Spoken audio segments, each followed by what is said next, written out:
하나님의 명을 어기고 선악과를 따먹은 아담과 하와는 벗은 몸이 부끄러워서 무화과 나무 잎으로 치마를 해 입었습니다. 하지만 타락 이전에도 아담과 하와는 벌거벗었으나 부끄러워하지 않았습니다. 그런데 범죄한 후로는 상대방의 벗음을 보는 것이 부끄러움이 되었고 나의 벗음을 보여주는 것이 수치스러움이 되었다는 것입니다. 인간관계에 분열이 생긴 겁니다. 하나님이 보시기에 좋았다고 하신 인간, 그리고 하나님의 작품 중에 최고의 걸작품인 이 인간의 모습이 이제는 수치로 보이기 시작했고, 그래서 무화과 나무 잎을 뜯어서 자기 몸을 가리우는 이런 추한 관계로 전락되었습니다. 사탄은 인간의 관계를 끊어버리고 분열시켜서 파멸로 끌고 가는 존재입니다. 우리가 서로 상대방의 부끄러운 모습을 자꾸 들추어내고 흠을 잡으려고 하는 것은 이것은 우리의 죄성 때문입니다. 그런 아담과 하와를 하나님께서 찾아오십니다. 8절 말씀에 그들이 날이 서늘할 때에 동산에 거니시는 여호와 하나님의 음성을 듣고 아담과 그 아내가 여호와 하나님의 낯을 피하여 동산나무 사이에 숨은지라 했습니다. 하나님은 이전에도 늘 동산을 찾아오셨고 그럴 때마다 아담과 하와는 하나님과 아주 친밀하고 행복한 관계를 누렸습니다. 아마 아담과 하와는 하나님을 만나는 것이 가장 기쁨이었을 것입니다. 그때가 제일 행복한 시간이었을 것입니다. 그러나 죄를 지은 후에는 그게 달라졌습니다. 하나님이 두려웠습니다. 그래서 숨었습니다. 하나님과의 관계가 깨어진 거죠. 이제는 하나님이 부담스러운 존재로 다가오기 시작한 것입니다.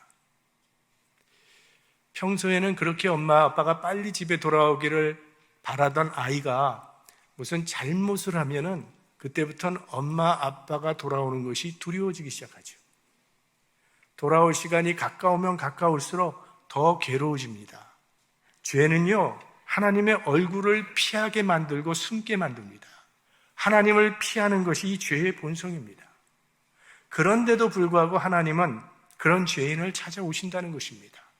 9절, 여호와 하나님이 아담을 부르시며 그에게 이르시되 네가 어디 있느냐? 하나님은 지금 아담과 하와가 무슨 일을 했는지 이미 다 알고 계십니다. 그런데도 변함없이 그들을 찾아오십니다. 이것이 성경의 핵심 주제 중 하나입니다. 성경의 하나님은 인간을 찾아오시는 하나님이라는 거죠. 자, 성경은 하나님으로부터 도망가는 이스라엘 백성과 도망가는 이스라엘 백성을 찾으시는 하나님의 이야기라고 말씀을 드렸어요. 나는 너를 지은 창조주요, 너는 나의 사랑하는 자녀라고 끊임없이 말씀하시며 끊임없이 찾아오십니다. 우리가요, 때로는 하나님을 배반하고 정말 멀리 떠나서 이제는 다시는 돌아갈 길이 없구나라고 생각하는 그때도 하나님은 절대 우리를 버리시지 않습니다. 찾으시는 하나님이십니다. 사랑의 하나님이시기 때문에 그렇습니다. 그게 하나님의 속성이에요. 하나님께서 아담을 찾아오셔서 던지신 질문이 네가 어디 있느냐입니다. 이게 성경에 나타난 하나님이 인류를 향하여 던지는 첫 번째 질문입니다. 지금도 하나님은 이 질문을 던지고 계신데 이건 경찰이 죄인을 찾기 위해서 던지는 그런 질문이 아닙니다. 이거는 집 나간 탕자를 찾는 아버지의 음성이요, 잃어버린 그 한 마리의 양을 애타게 찾는 목자의 음성입니다. 그래서 이 음성 속에는 하나님의 외로움과 쓸쓸함과 슬픔이 담겨 있다는 거예요. 하나님께서 동산에 찾아오실 때마다 반갑게 달려나오던 아담이 오늘은 숨어서 나오지를 않거든요. 하나님은 왜 그런지 이미 다 알고 계십니다. 그래서 아담아, 내가 어디 있느냐? 숨어있지 말고 내 앞으로 나오라고 부르시는 것이죠. 물론 하나님께서 아담이 어디 숨어 있는지 정말 몰라서 묻는 질문은 아니죠.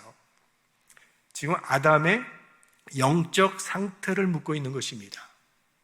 아담이 지금 자기가 처해 있는 이 현실을 깨닫길 원해서 이 질문을 던지시는 거예요. 아담아, 내가 있을 곳은 그곳이 아니라는 말입니다. 아담이 있어야 될 자리는 하나님 앞이고 하나님의 말씀에 순종하는 자리가 아담이 있어야 될 자리인데, 그런데 지금 아담은 그 자리를 이탈한 것입니다. 그래서 네가 어디 있느냐 물으시는 겁니다. 아담이 있어야 될 본래의 자리로 돌아오기를 원하시는 그 하나님의 마음이 이 말 가운데 들어있는 것입니다. 우린 죄를 지으면 제일 먼저 생각하는 것이 하나님으로부터 벌을 받겠구나 이런 생각을 하는데, 하나님은요 이 죄 아래서 신음하고 두려워하는 우리들을 불쌍히 여기신다는 겁니다. 그리고 하나님은 슬퍼하신다는 거예요. 그래서 우리를 찾아오시는 겁니다. 벌하려고 찾아오시는 것이 아니라 우리에게 회개의 기회를 주시고 구원의 기회를 주시기 위해서, 잃어버린 자유를 회복시키시기 위해서 하나님은 우리를 찾아오시는 겁니다. 사탄의 유혹에 빠져서 선악과를 따먹은 인간에게는 더 이상 빛이 없습니다. 거기는 어둠과 절망만이 존재할 뿐입니다. 그러나 오늘 하나님께서 아담과 하와를 찾아오심으로 이제 그들의 삶에 빛이 임하게 되고 소망이 임하게 되고 생명이 임하게 되는 것입니다.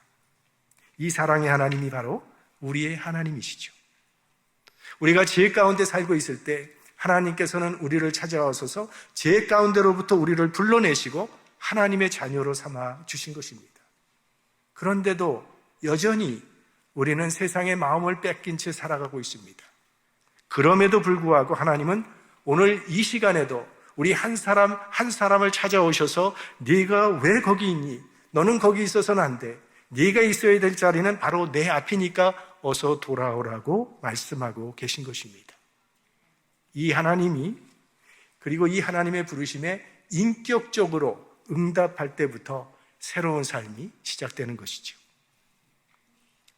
자, 이런 하나님의 부르심을 받은 아담의 대답이 10절 말씀에 나오죠. 가로되 내가 동산에서 하나님의 소리를 듣고 내가 벗었으므로 두려워하여 숨었나이다. 제가 벗었기 때문에 두려워서 숨었습니다. 아담은 자기가 이렇게 두려워하는 이유가 벗었기 때문이라고 생각하고 있는데, 그러나 타락하기 이전에도 아담과 하와는 벗었지만 아무 두려움이 없었습니다. 이것이 지금 아담은 자기가 두려워하고 있는 그 근본적인 이유를 찾지 못하고 있는 겁니다. 근데 이게 죄 지은 인간의 전형적인 모습입니다. 내가 왜 이렇게 불행할까? 가난해서 불행한 것이다.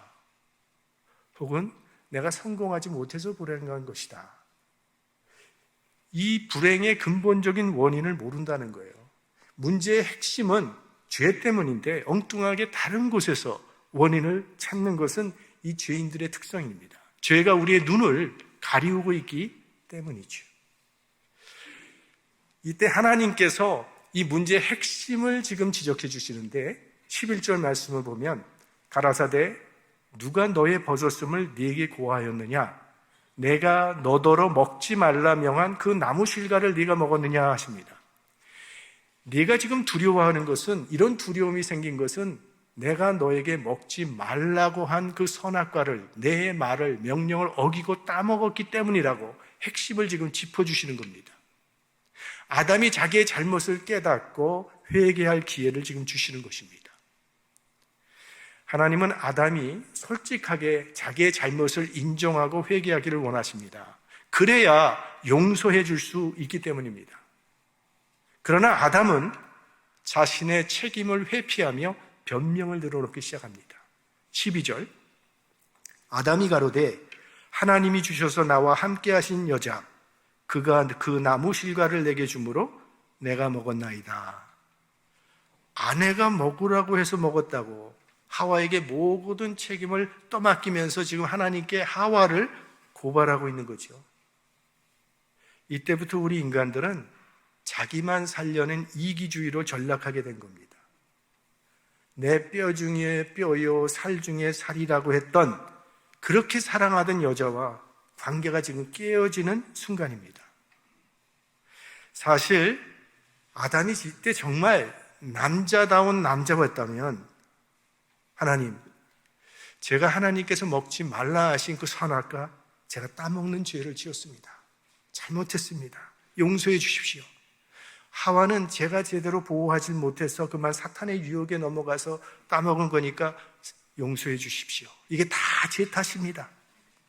이랬어야 하는데 혼자만 살겠다고 아주 비겁하게 하와에게 책임을 뒤집어 씌우고 있습니다. 정말 남자 망신 여기서 다 시키고 있어요. 결국 가장 가까운 사람마저도 밟아버리고 혼자만 살아남고자 하는 이 에덴의 비극은 오늘 우리가 살고 있는 이 사회에서도 그대로 계속되고 있다는 것입니다. 아담은 지금 하와에게 모든 책임을 떠맡기고 있는데, 즉 나는 억울하다는 거죠. 자기에겐 죄가 없다고 하는데 사실 하나님께서 선악과를 따먹지 말라는 명령은 누구에게 내린 겁니까? 아담에게 내렸던 겁니다. 아담이 이 명령을 받았지, 이 명령을 받을 때 하와는 창조도 되지 않았을 때예요. 그러니까 하와는 아담으로부터 간접적으로 들었을 뿐입니다. 그런데도 자신은 책임이 없다고 하면서 책임을 하와에게 전가하고 있습니다. 그런데 거기서 끝나질 않아요. 그 다음에는 하나님이 주신 여자 때문이라고 말합니다. 이렇게 된 건 여자 때문인데 결국 하나님도 책임이 있으십니다. 왜 저 여자를 만들어 주시는 바람에 내가 이렇게 된 거라고. 사람은요, 좀 어렵고 힘든 문제를 만나면 하나님 원망합니다. 하나님 걸고 넘어갑니다.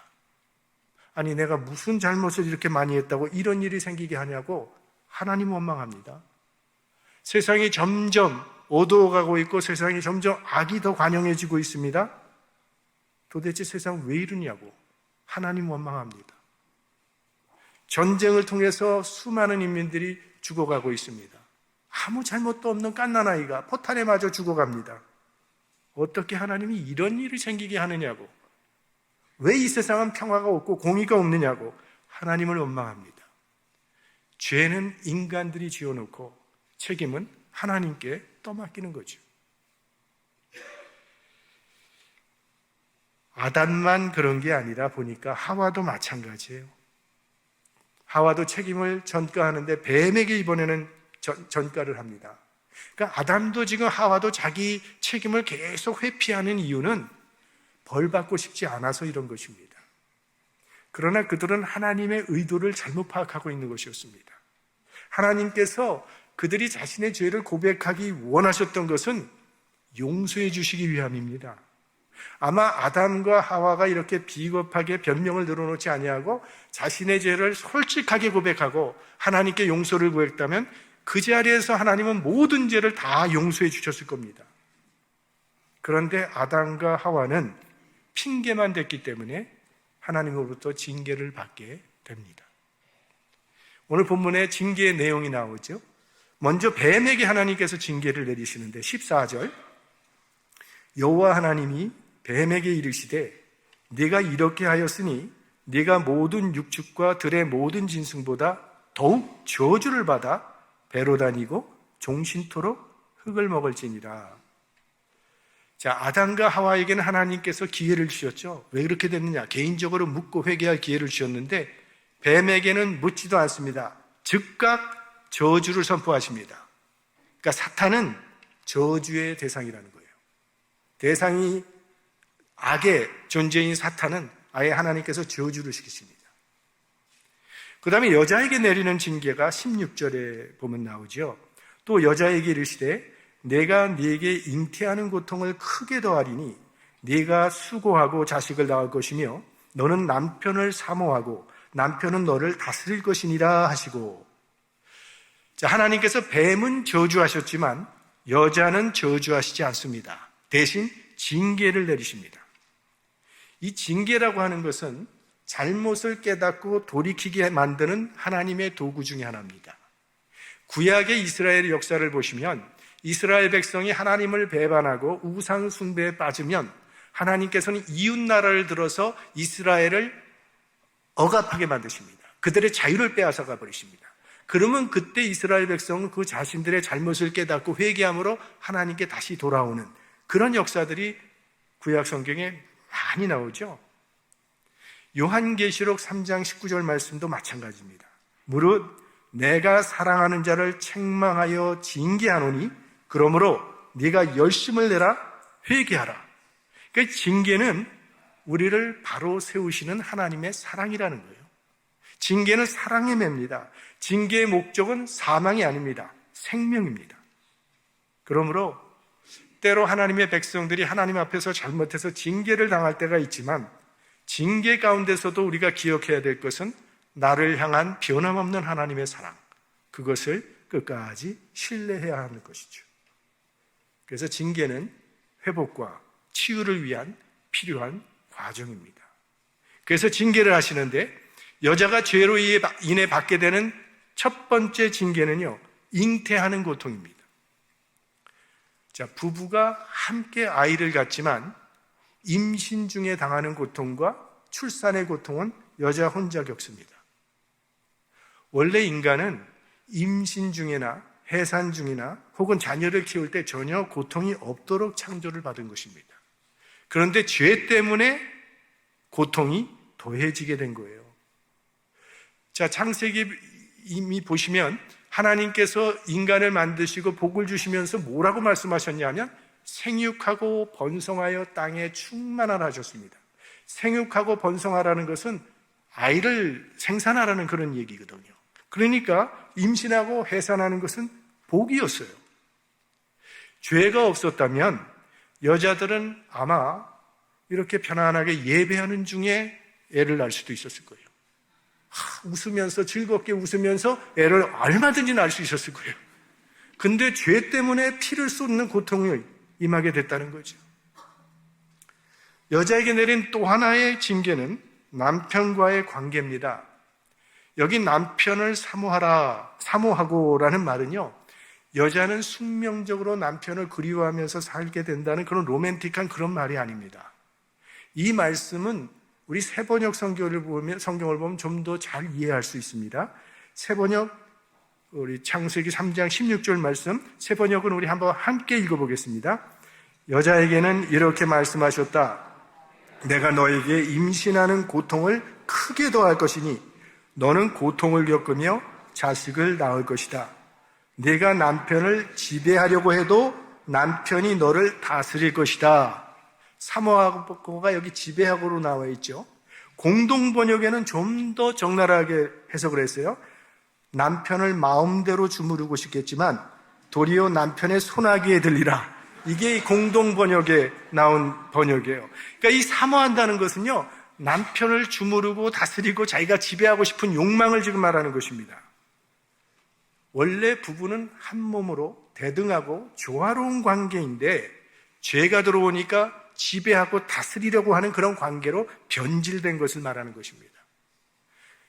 여자가 남자에게 지배당하는 일은 오랜 역사 안에 지속되어 왔고 지금도 가정에서도 일어날 수 있고 사회에서도 이런 일이 일어나고 국가에서도 이런 일이 일어나고 있는 겁니다. 이거는 예수 그리스도 안에서 우리가 극복돼야 할 죄의 결과 중에 하나입니다. 하나님이 온전케 하신 한몸된 부부의 관계로 그렇게 회복되는 것이 주님의 뜻이고 예수 그리스도 안에서 회복되어야 될 가치라는 거죠.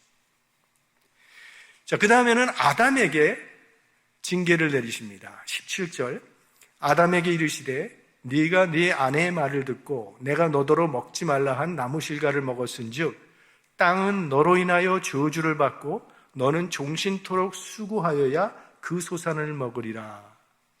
자, 아담도 하나님은 저주하지 않으셨습니다. 대신 뭘 저주합니까? 땅을 저주하십니다. 그래서 이제 남자는 종신토록 수고하고 땀을 흘려야만 소산을 먹을 수 있게 된 거죠. 땅이 저주를 받았기 때문에 땅의 소산을 얻기가 어려워졌다는 것입니다. 원래 에덴 동산이라고 하는 것은 그렇게 땀을 흘리며 수고스럽게 노동하지 않아도 계절마다 먹을 것이 풍성한 그런 동산이었는데 그래서 노동이라고 하는 것은 기쁨이었습니다. 즐거움이었습니다. 그런데 죄 때문에 그 노동의 고통이, 수고가 더하여지게 된 것입니다. 원래 노동은 이미 말씀드린 기억이 있지만 이건 하나님이 인간에게 주신 복입니다. 창세기 2장 15절 여호와 하나님이 그 사람을 이끌어 에덴 동산에 두사 그것을 다스리며 지키게 하셨다 이렇게 돼 있어요. 여기 다스리고 지키게 한다는 건 경작한다는 의미입니다. 일한다, 노동한다는 그런 의미예요. 그러니까 하나님이 주신 이 동산을 하나님을 사랑하는 마음으로, 기쁜 마음으로 관리하고 섬기는 것이, 이게 인간에게 하나님께서 원래 주신 노동의 가치입니다. 그런데 죄로 말미암아 이 노동이 이제는 고통이 됐고, 이 노동이 어떻게 보면은 돈을 버는 수단으로 전락이 된 겁니다. 본래 이 노동의 가치가 지금도 잘 나타나는 곳이 있는데 그것이 가정입니다. 우리가 가정에서 일할 때 월급 받고 일하지 않잖아요. 이런 대가 없는 사랑의 수고, 이것이 원래 하나님께서 부여해 주신 노동의 가치입니다. 그리고 이런 복은 교회에서도 얼마든지 우리가 누릴 수 있습니다. 라이드, 버스 운전하면서 섬기시는 분들, 부엌에서 봉사해 주시는 분들, 성가대원이나 교사나 구역장, 선교회장, 또 우리 방송실에서 수고하는 분, 예배 안내해 주시는 분, 수많은 분들 다 월급 받고 하는 게 아니지 않습니까? 이거 다 귀한 일이죠. 이런 모습이 우리가 예수 그리스도 안에서 회복되어야 될 노동의 가치입니다. 그게 하나님께서 우리에게 부여해 주신 기쁨의 노동이었다는 거예요. 근데 오늘 본문은 징계로만 끝나지 않고 이 징계 속에 회복의 약속과 소망이 함께 들어 있습니다. 아주 죄로 처참해진 인간의 삶 속에 구원의 소망을 넣어주십니다. 15절, 내가 너로 여자와 원수가 되게 하고 너의 후손도 여자의 후손과 원수가 되게 하리니 여자의 후손은 네 머리를 상하게 할 것이요 너는 그의 발꿈치를 상하게 할 것이니라 하시고, 이 구절을 가리켜서 최초의 복음 혹은 원시 복음이라고 부릅니다. 그리고 이 복음의 핵심은 여자의 후손입니다. 이 세상 모든 사람들은요, 남자와 여자의 합작의 후손입니다. 그러나 남자의 힘을 빌리지 아니하고 성령으로 잉태하사 여자의 몸에서 낳은 한 분이 계신데 그분이 예수 그리스도십니다. 갈라디아서 4장 4절, 때가 차매 하나님이 그 아들을 보내사 여자에게서 나게 하시고 율법 아래 나게 하신 것은, 그러니까 지금 여자의 후손은 예수 그리스도를 말하는 것이고 뱀은 사탄을 지금 상징하는 것이죠. 그러니까 뱀의 후손이 여자의 후손의 발꿈치를 상하게 할 것이라, 이 말씀은 발꿈치를 물리면 부분적인 피해를 입지만 그건 치명적이거나 결정적인 것은 아닙니다. 그것이 십자가 사건입니다. 예수님께서는 십자가에서 발꿈치를 물리시고 고통을 당하셨어요.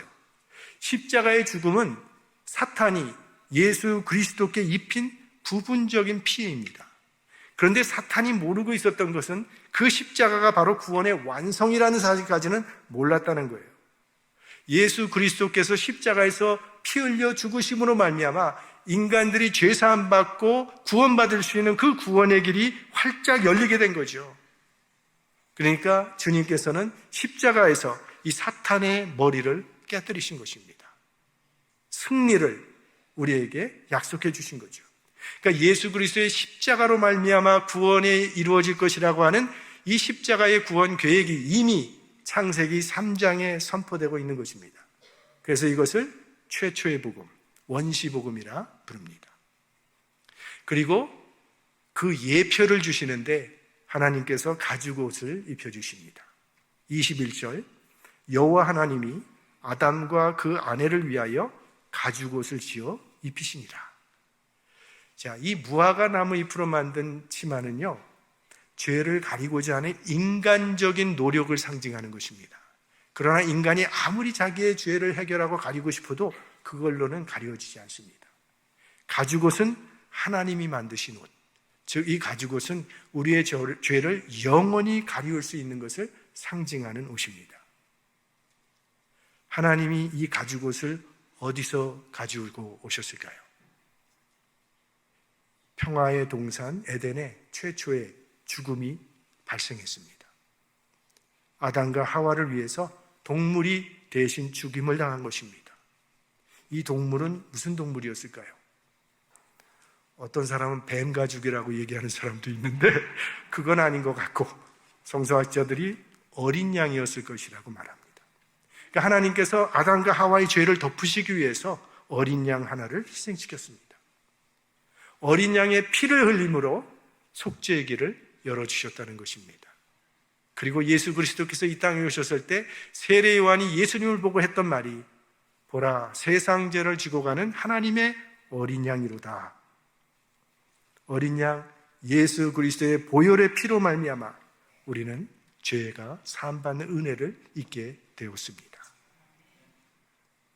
그리고 마지막으로 24절 이같이 하나님이 그 사람을 쫓아내시고 에덴 동산 동편에 그룹들과 두루 도는 화영검을 두어 생명나무의 길을 지키게 하시니라. 죄 지은 인간이 생명나무 열매를 먹지 못하도록 에덴 동산에서 쫓아내신 것은 이건 하나님의 자비와 하나님의 긍휼입니다. 왜냐하면 죄 지은 육체로 영원히 산다고 하는 것은 저주이기 때문입니다. 우리가 그리스 신화에서 익히 아는 이야기가 있지 않습니까?